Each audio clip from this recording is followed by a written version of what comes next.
पंजाब और हरियाणा के बहुत सारे फार्मर्स अपने ट्रैक्टरों के साथ रोड पे आ गए प्रोटेस्ट करने के लिए। But why are they protesting against the government when जो प्लान था वो प्लान उनको हेल्प करने के लिए ही था? जी हाँ, यह है फार्मर्स बिल। थोड़ा कॉम्प्लेक्स है but let us discuss, shall we? Welcome to Sarkarish, मेरा नाम अभिषेक है। सो आज हम लोग डिस्कस करेंगे जो नया फार्मर्स बिल इंट्रोड्यूस हुआ है इंडिया में उसको लेके। So prime minister Modi has said कि ये वाला जो बिल है ये हिस्टोरिक है। तो फार्मर्स इतना प्रोटेस्ट क्यों कर रहे हैं? इवन एक सीनियर मिनिस्टर हरसिमरत कौर, उन्होंने भी रिज़ाइन कर दिया है। इवन दिलजीत दोसांझ जैसे बंदे जो कभी भी पॉलिटिक्स में नहीं आते, वो भी सपोर्ट कर रहे हैं फार्मर्स को ये बिल के अगेंस्ट में। 250 से भी फार्मर ऑर्गेनाइजेशन अभी बोल रहे हैं कि वो प्रोटेस्टिंग स्टार्ट कर देंगे। सो एक्चुअली हुआ क्या, तो यही हमको जानना है। इसी टॉपिक पे आज डिस्कस करते हैं। तो ट्रेडिशनल वे में क्या होता था पहले ये जान लेते हैं। तो हमारे जो किसान भाई हैं वो अपने फसल उगाते थे और अपना प्रोड्यूस लेके जाते थे APMC के पास। वो APMC फार्मर्स से फसल खरीदते थे और उनके प्रोड्यूस खरीदते थे और वो डिफरेंट सेक्टर में वो लोग डिस्ट्रीब्यूट करते थे। मान लीजिए कोई भी कॉरपोरेट हो या फिर गवर्नमेंट हो या फिर डिफरेंट सेक्टर्स में जहाँ पे भी वो क्रॉप्स का ज़रूरत है वहाँ पे जाता था। तो ये APMC क्या है ये पहले आपको जानना चाहिए, जिसको लेके इतना ज़्यादा हलचल हुआ सब जगह पे। तो APMC का फुल फॉर्म है एग्रीकल्चर प्रोड्यूस मार्केट कमिटी। सो ये एक मिडलमैन जैसा काम करता था।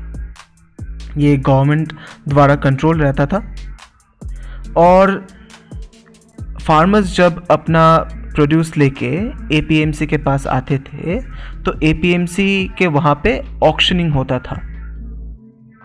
ऑलराइट, तो ऑक्शनिंग के द्वारा उन लोगों को ये पता चलता था कि अपना फसल कितना प्राइस में बिक रहा है, इसका MSP कितना है। नाउ अभी जो MSP है वो MSP के बारे में थोड़ी देर में हम लोग डिस्कस करेंगे।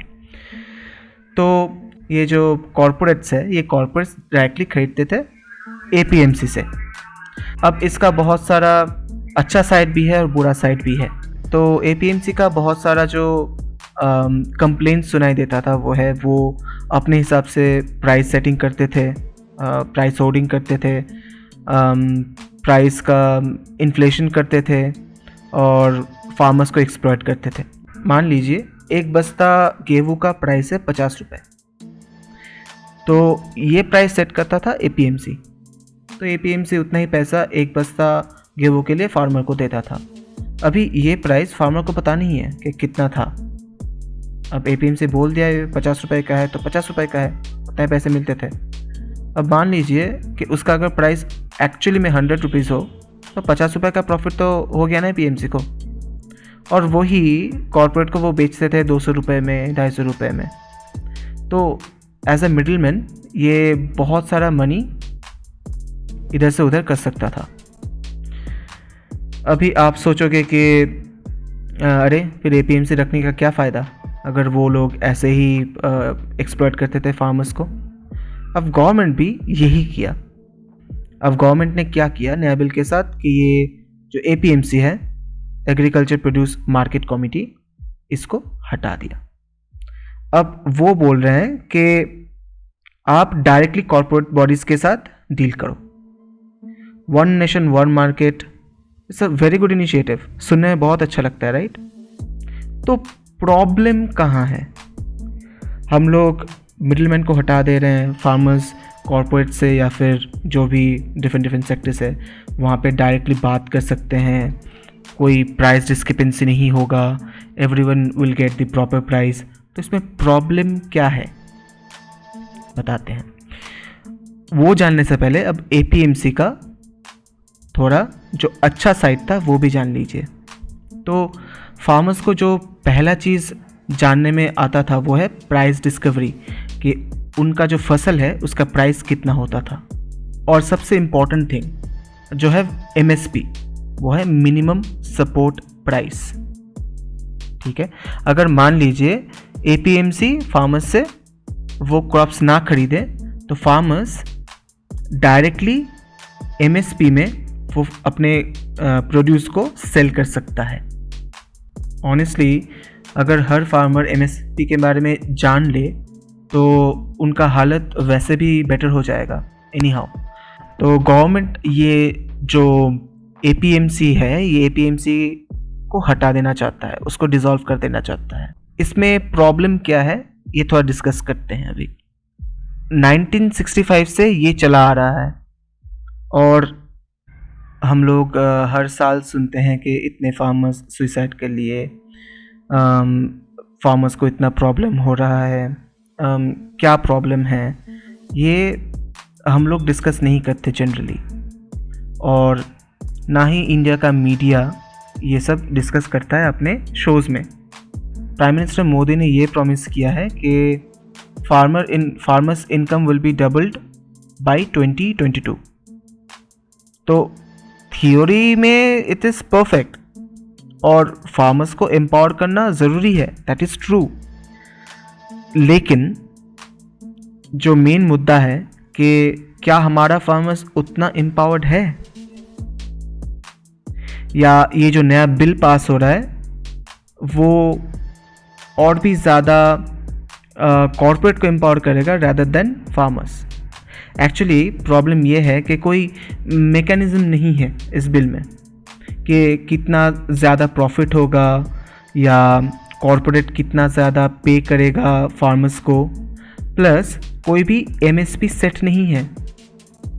सो मान लीजिए अगर कॉर्पोरेट्स कहते हैं हम तुमको पे नहीं करेंगे, तुम अपना क्रॉप्स ले जाओ, मुझे ख़रीदना ही नहीं है, तो फार्मर्स कहाँ पे जाएंगे? ये एक बहुत बड़ा प्रॉब्लम है जो गवर्नमेंट ने अभी तक क्लियर नहीं किया है। पहले एटलीस्ट फार्मर्स के पास एक ऑप्शन था, वो है MSP। अगर अपना प्रोड्यूस नहीं बिकता तो वो MSP में सेल करके अपना एटलीस्ट थोड़ा सा जो इनकम है वो कर सकते थे। अभी MSP सेट नहीं है और कॉरपोरेट अगर डायरेक्टली मना कर दिया पे करने से, मुझे लेना ही नहीं है, तो वो फार्मर्स क्या करेंगे? So government hasn't said anything regarding this MSP structure. अब ये तो हो गया MSP का। नेक्स्ट है प्राइस डिस्कवरी, जो पहले होता था ऑक्शनिंग के थ्रू। अभी जो कॉर्पोरेट्स बोलेंगे कि इसका प्राइस इतना ही है, तो उतना ही पैसा उसको देना पड़ेगा। अब हर एक कॉर्पोरेट बॉडी अपना प्रॉफिट के बारे में सोचेगा, लेकिन फार्मर्स का कौन सोच रहा है? This is a very good initiative by government, I really back it. लेकिन एक मिनिमम सपोर्ट प्राइस तो सेट कर दो, तो एटलीस्ट अगर मान लीजिए कोई गवर्नमेंट बॉडी उनको पैसे देने से मना कर देता है, फार्मर्स को पैसे देने में इनकार कर देता है, तो एटलीस्ट वो एक मिनिमम सपोर्ट प्राइस में वो अपना क्रॉप बेच के अपना ज़िंदगी गुजार सके। वही तो प्रॉब्लम है। अब प्राइस डिस्कवरी तो छोड़ ही दीजिए, अब गवर्नमेंट ने भी कुछ नहीं बोला है, कुछ नहीं बताया है। मान लीजिए मंडी में अगर कुछ भी नहीं बिकता है तो government used to purchase it with the MSP, और वो फूड कॉरपोरेशन ऑफ इंडिया के गोडाउन में चला जाता था, जो इंटर्न पुअर पीपल को जाता था जो स्टारवेशन से जूझ रहे हैं। अब एनी हाउ वो गोडाउन में अनाज रॉट हो रहा है, that's a different thing, that's a very different thing, but there was a structure कि ऐसे ऐसे होना है। अभी it's very much dependent on corporates कि वो कैसे खरीदेंगे उसके हिसाब से। आई डोंट थिंक हम लोगों का फार्मर्स उतना एम्पावर्ड नहीं है कि वो डायरेक्टली कॉर्पोरेट से डील कर पाए। जैसे वन नेशन वन मार्केट बताया गया है, उसके बदले ऐसा कर सकते थे one nation one MSP, right. ये सब चीज़ों को लेके जितने भी फार्मर के ऑर्गेनाइजेशंस हैं, ये सब बहुत ही ज़्यादा गुस्सा हैं। वो लोग यही बोल रहे हैं that you have done a very good thing, in theory this is perfect, but एक MSP रखना चाहिए था जिससे जो फार्मर्स है उनको थोड़ा सा भी हेल्प हो, बिकॉज उन्होंने बहुत जल्दी ये डिसीजन ले लिया है and they have to work on this particular bill, ठीक है। तो क्या करना चाहिए था? आई वुड से APMC को और भी ज़्यादा रेगुलेट कर सकते थे, और भी ज़्यादा उनको स्ट्रिक्ट कर सकते थे, तो फार्मर्स को हेल्प होता। तो एनीवेज हम बस यही चाहेंगे कि everything get sorted as soon as possible, क्योंकि ये सब चीज़ अपने हाथ से चला जा रहा है। बिलीव मी, ये कोरोना सिचुएशन में during lockdown agriculture was the one sector, only one sector जहाँ पे GDP पॉजिटिव में था। और ये भी चीज़ हम लोग को जहन में रखना है कि फार्मर्स के बिना हम लोग आगे नहीं बढ़ पाएंगे, ये देश आगे नहीं बढ़ पाएगा। Let me tell you one small thing, ये जो बिल है, इसका जो स्ट्रक्चर है, ये स्ट्रक्चर जितने भी वेस्टर्न कंट्रीज़ है वहाँ पे सब फेल हो चुका है। एक फार्मर है, वो फार्मर ट्वीट किए थे कि अभी मैं जितने पैसे में अपना क्रॉप्स बेचता हूँ, 1975 में मेरे पापा इससे भी ज़्यादा पैसे में अपने क्रॉप्स बेचते थे। Same thing happened in Europe.